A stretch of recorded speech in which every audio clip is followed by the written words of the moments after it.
Hey, what's going on, everybody? It's Marcus from TCG Discussions coming at you with my Trunk Xeno deck profile. This deck is getting support in the new set coming out, and I am super excited for it and the support it's getting because it's honestly nuts. And I think it's actually going to make this a relevant black deck in the next format. So I spent some time today throwing this puppy back together. It's a 60 card list, so there could be some refinement, definitely some cards that you want to choose to vacate once the set comes out and to alter, but this is a really good start. I like 60 cards because I feel like you go through the deck quite a lot, especially between you basically saying, like 6 cards of your deck are basically going to get sent to the warp at some point, pretty much, at least. And you're going to warp more, but that's going to be because of your leader's effect and the optional effects to warp there. But yeah, we'll get into the list and kind of the premise of it, and just talk about some like really cool key interactions that I think are going to be really relevant. So since I haven't profiled this leader in a long time, I'm going to start off by going on its Awaken side and its unawakened side. This is literally as good, if not better, than like the SS2. I'm going to actually say this is like better than the SS2 leader that's coming out. But activate main once per turn. You choose one black card in your hand, send out of the warp, draw 2 cards. This leader has an awakening condition where your life is at 4 less, or there are 5 or more Saiyan cards in your warp. You can draw 1 card, switch 20 energy, and act mode, and flip the card over. So you can like literally awaken. We're gonna get a Z leader, which is like super sick. So I'm excited for that. And then this side, he has blocker. When this card attacks, you can draw 2 cards, and then choose 1 card in your hand, and then send it to your warp. So it basically has the Paragus super combo effect in its attack for draw, which is nuts. And then as auto once per turn, when your opponent attacks a unison card, you can switch this card to active mode. So it has this blocker, which means like if they keep going after a unison, you can block. And then as an activate main for once per turn spirit boost 1, you can place up to 2 black battle cards from your warp to your drop area, and then choose one of your opponent's battle cards and send it to the warp, which is really nice because you can, if you have the energy, you can just basically get spot removal, an SCR away, which is super cool. So for our Awaken package, we play 4 Sun Gohan, 4 Sun Gotens, and then 4 of our unisons. I set these guys apart from her because like she's a really pivotal piece of the deck, and then these 2 guys like basically serve the same function. You want to see 1 of these cards at least in your opening hand, okay? You prefer to see 2 within like 2 to 3 turns, mainly 2. You're going for 2 every time, but you want to see at least 2 of these cards. And if you see 1, you're great. The best one to see is her. And so what do they do?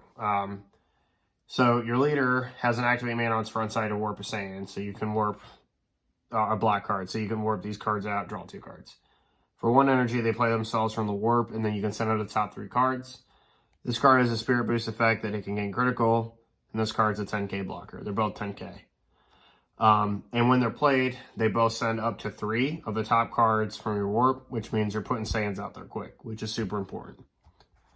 She, on the other hand, her +1, and she is like the most busted unison for the deck, okay? I have a friend that plays Mira, the Mira unison, because it's basically like spot. There's a lot there. I'll move these over here. Basically, it's like spot draw, but like it's like the leader effect, but it's a trade out 1 for 1. But her +1 again just allows you to send up to top 3 of the deck, which is just really good. And then when you play a card from your warp to your battle area, she gains a marker and draws a card, which is nuts because it allows you to generate a lot of advantage. So basically, your leader is a draw 3, potentially, especially if the card that you warp out is a card that you play back, which is like really cool. Very cool, because that means you really didn't lose that card at all. So it's just basically like a draw 3. So for some of the cards that we play out, some more cards we play out from our warp, SS3 Chunks Challenging a Demon God. The cards got unique, permanent. If there are 10 more black cards in your warp, the card gains Soul Strike. And then you get Activate Main, Spirit Boost 1. If your leader is a black Trunks Xeno card and you have this, and you have 3 or more energy, you can play this card for your warp. So this card, if you have 10 or more out there, this is like a free 1-drop 20k double strike, which is really nice. And then 3 of this Trunks. Okay, this is the main like boss card. Is probably gonna have to go up to 4. Like when like the new set comes out. As Deflect Dual Attack 20k. Permanent. If it's removed from your battle area, you remove it from the game. When this card attacks, you choose up to 3 black battle cards from your warp and place them in your drop area, which is huge. Is an Activate Main for 2 black energy. If your leader is black, I believe. Yeah, I think it just says it's black. It doesn't have to be the Trunks, Yeah, if your leader card is black, you can tap 2, and then if you have 8 or more cards in your warp, you can play him. So what does he do? He basically fuels Overwhelm 6 drops by himself because he places 3 black battle cards back into the drop area. And so this guy like is super good at setting up your Overwhelm plays and super good at like helping you manage your warp numbers if you like need to. And again, in tandem with the Unison, just like the Goten and the Gohan, when either of these Trunks are played, she's going to gain a marker and draw a card. So like, that's just really huge. Next, we play 3 Trunks, Time Regulator. Just more filter for the deck, and you need a cheap Overwhelm in this deck. 1, he's a good 15k beater. He's 5k combo power, and the Draw 2 Warp 1 definitely helps with the deck if, like, for some reason you had to ditch a few cards, like due to hand destruction or something, like early, you can, warp him out, but you're mainly going to play him mid to late game.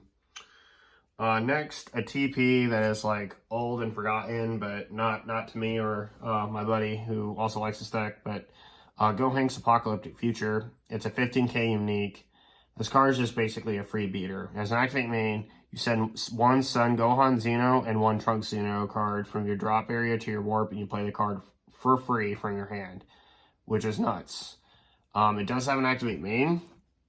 I'm actually going to have to read this because like I read it today like twice, but I don't know what it is. Oh, yeah.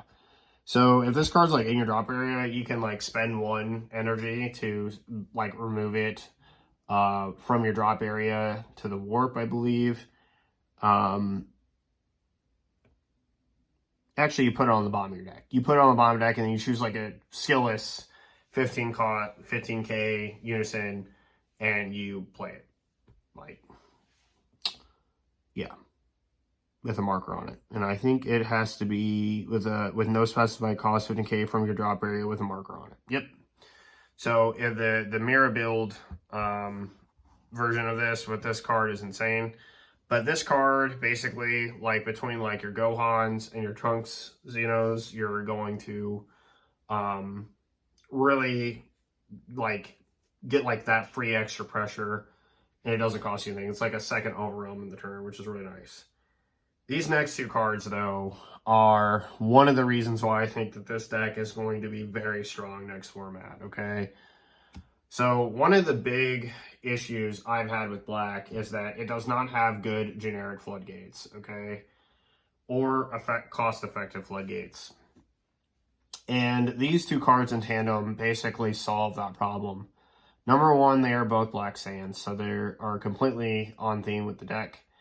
Pan Challenging a Demon God was one of the cards that was printed for the deck. But Sun Gohan Hostile Saiyan Encounter, however, was a card that came out after the fact in one of the most recent sets. I digress. So these two cards, when your later gets to 4 or less life, become very, very powerful. There's really no other way to put it, okay?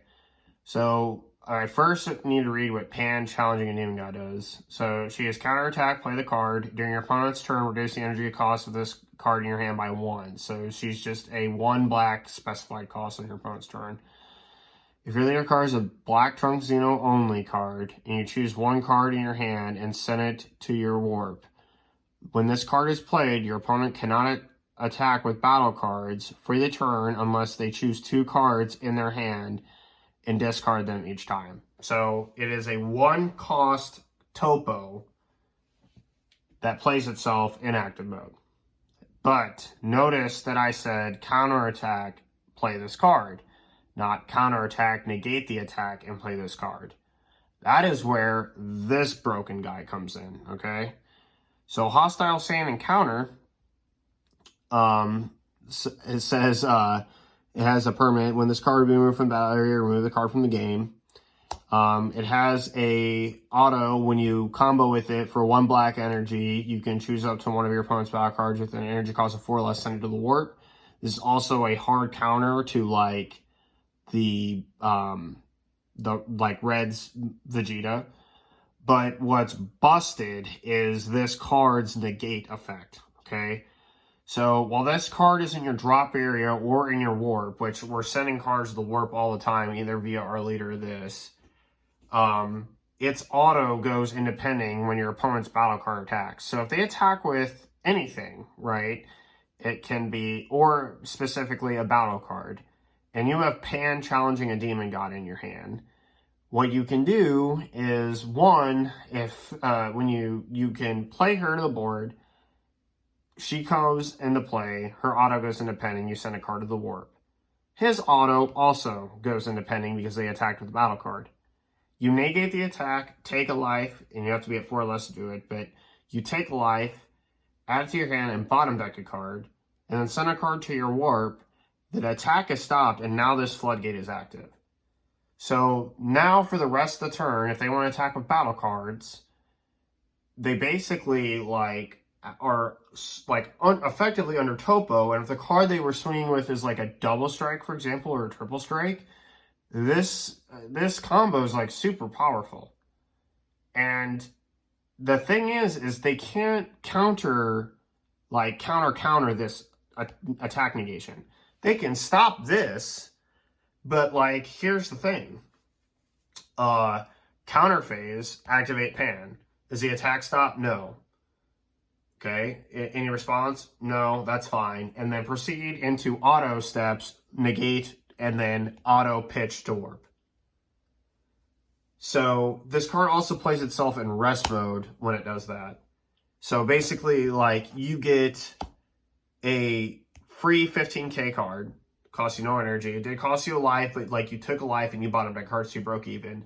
You send another card to the warp, which is basically on theme. There's lots of cards you want to send to the warp. This card is one of them. So if you have like another copy of it, you can just send it back out there. And now they're flooded for the turn.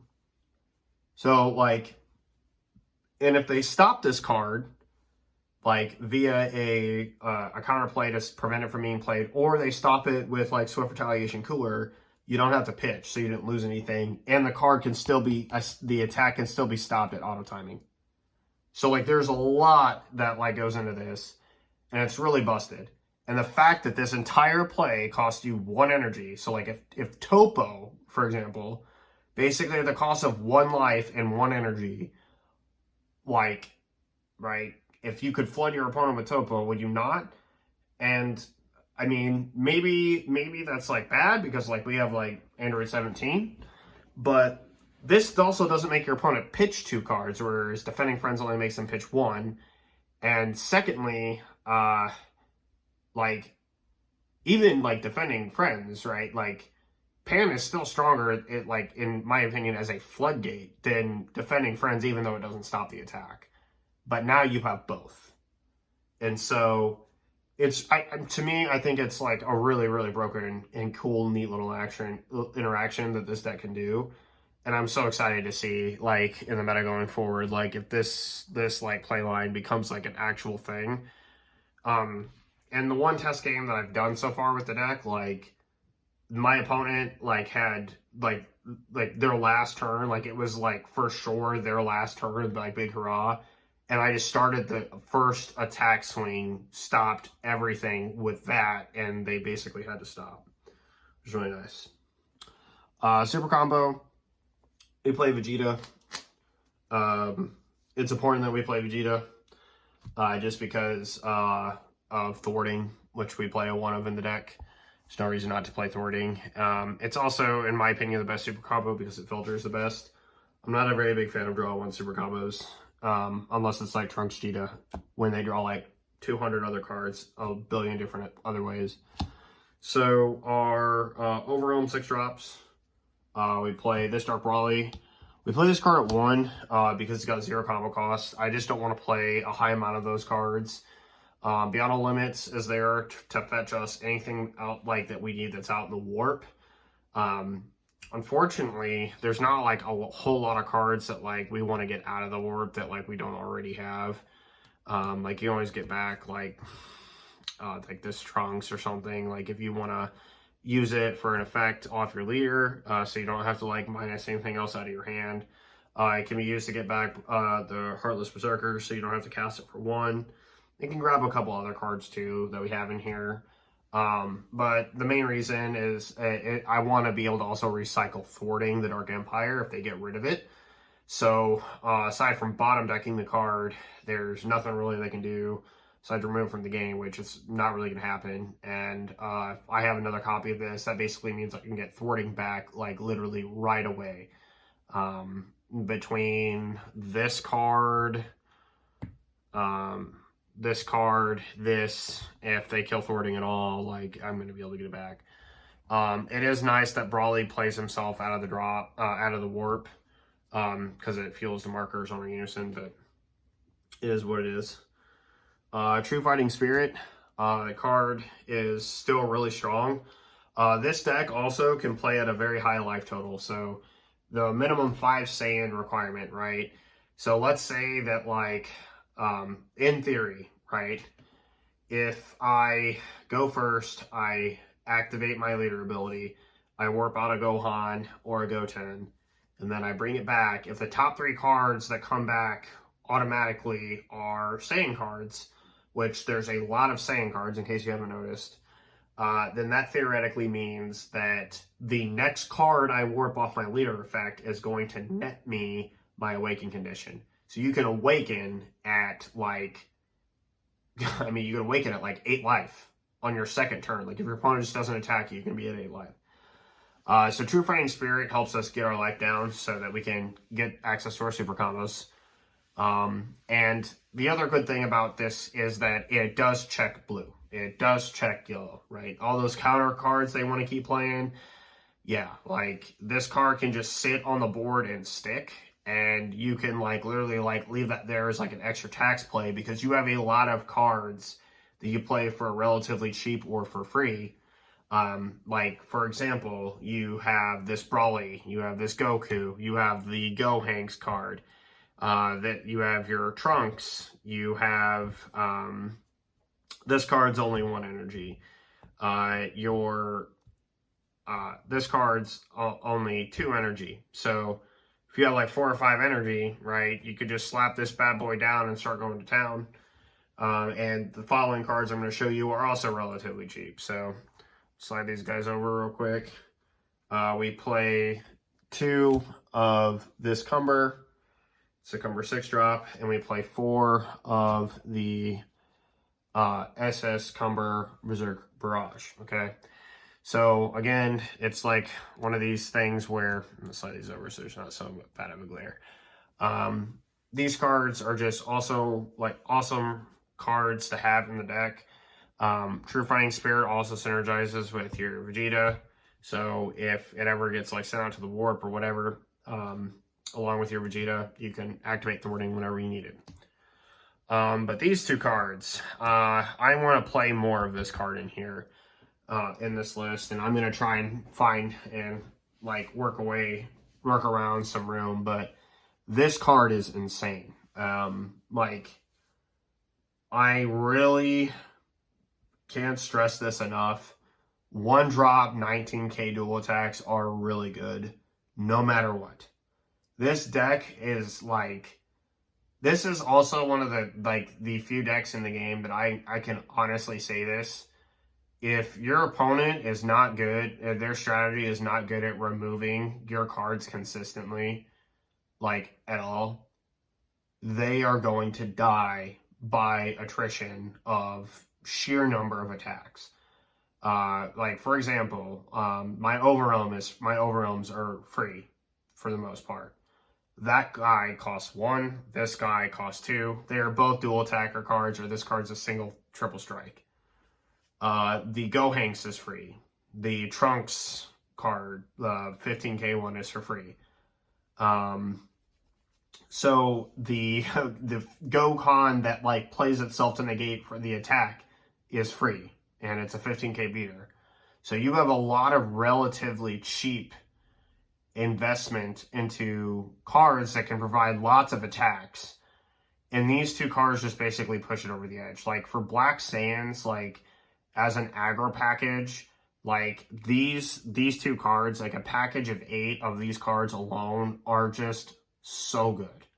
They're so good.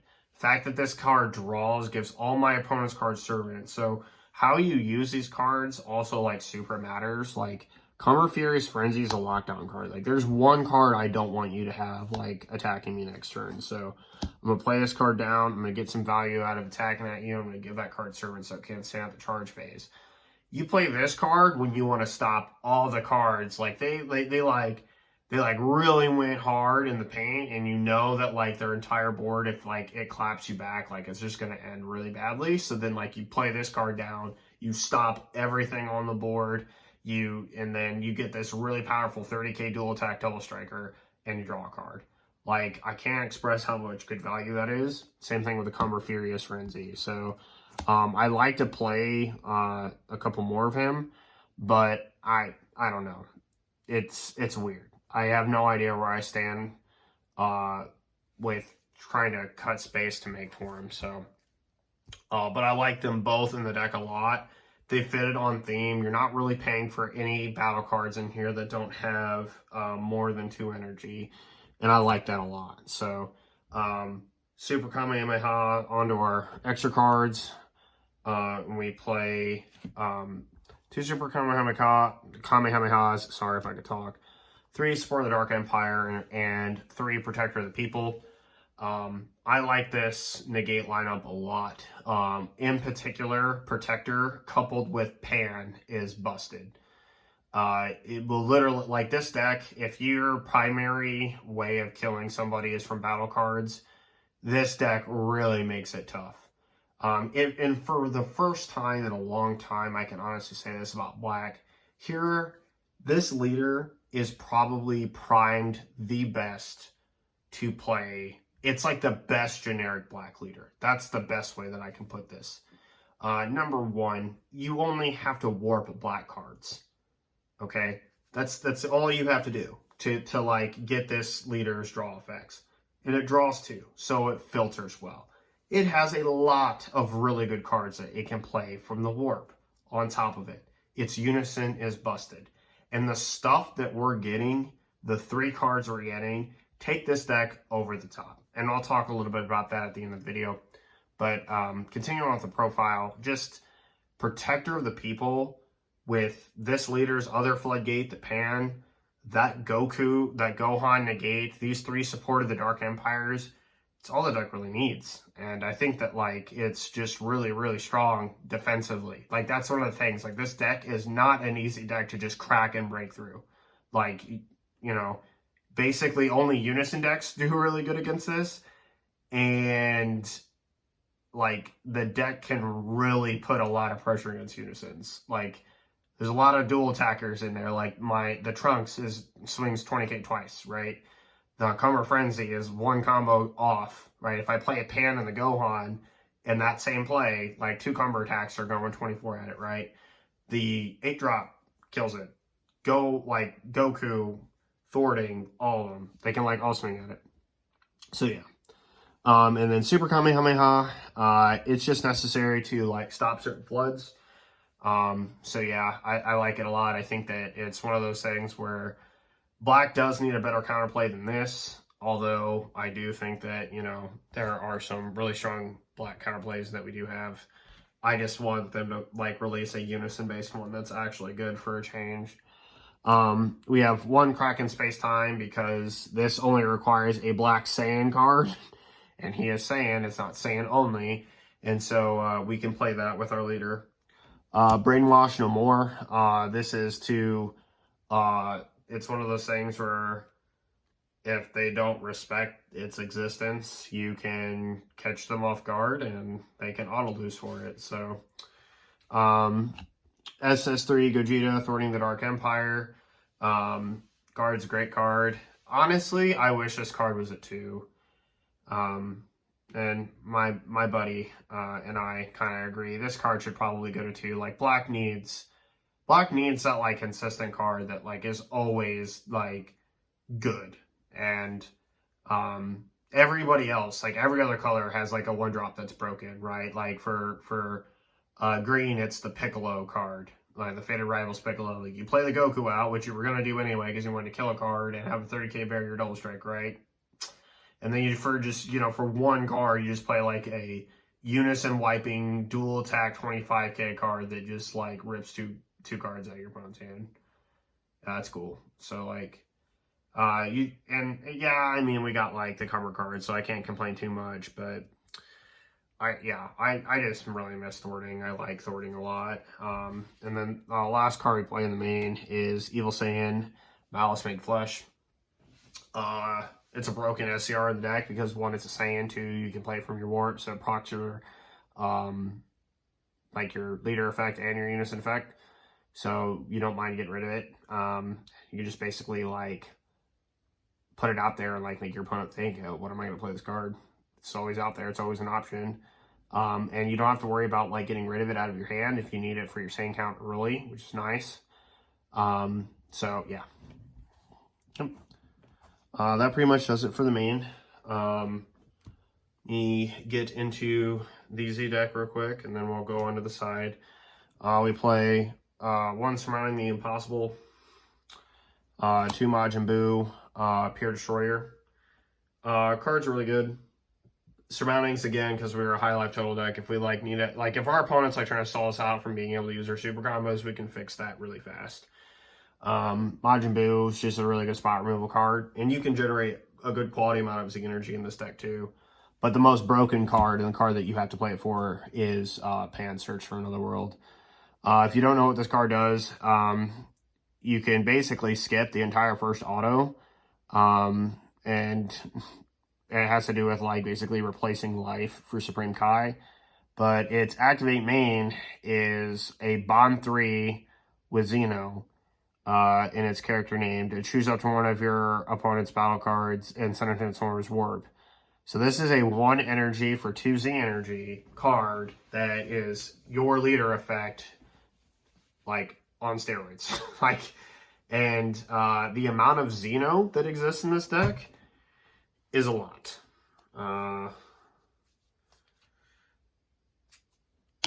That's one. None of the Cumber cards are. Dark Brawly isn't. This technically is, but you're never going to play it. Gohan's not. That is.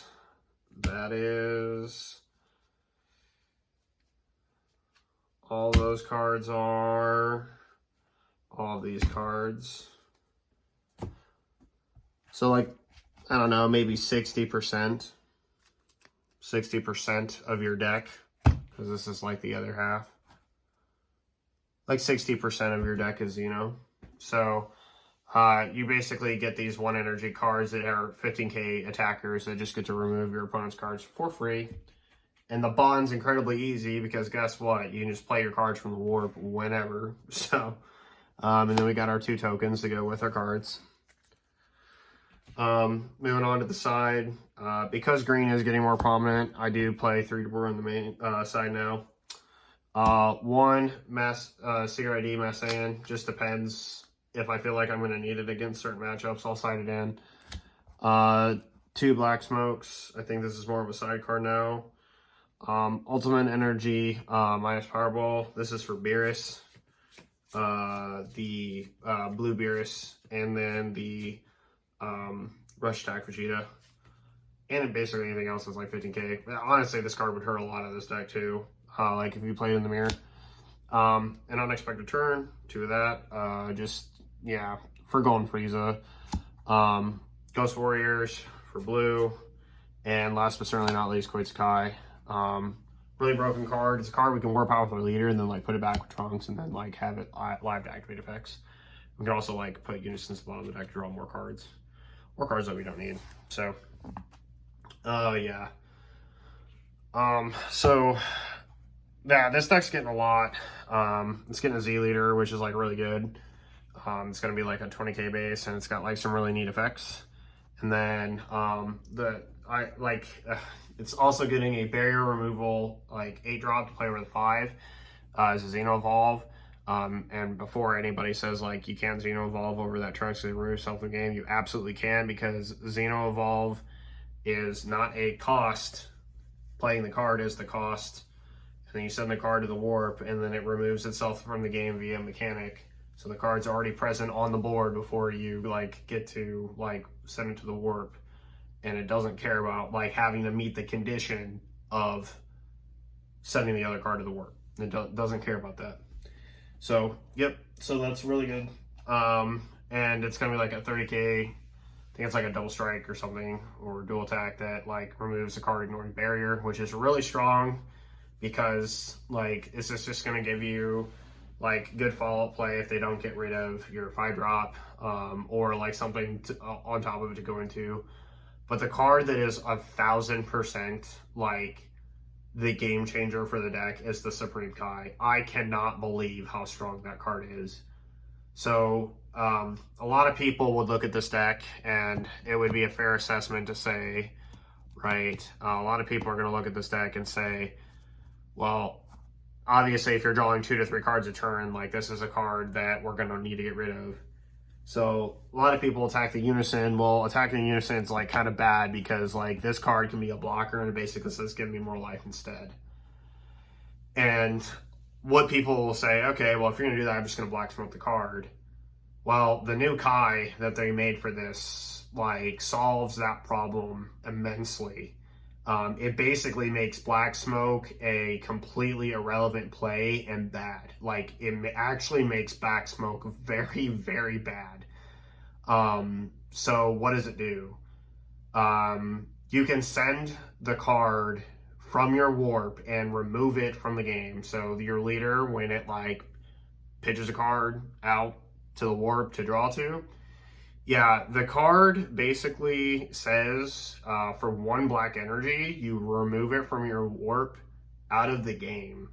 And then you can play from your drop or warp the Supreme Kai, or actually I think it's from warp or hand.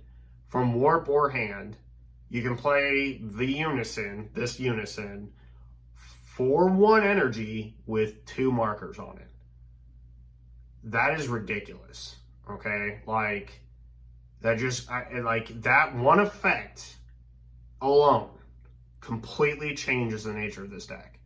Because now, Black Smoke cannot just ruin the deck's entire main hand consistency strategy and play strategy off of the cards like this Trunks that requires, like, a Spirit Boost, right? The Spirit Boost effects also of your leader.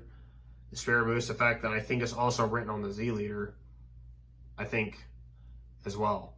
So this Unison is like going to become super pivotal to that. And not only that, she generates 2 markers a turn, which is really good. It is really, really good. So I can't wait to see how this deck performs.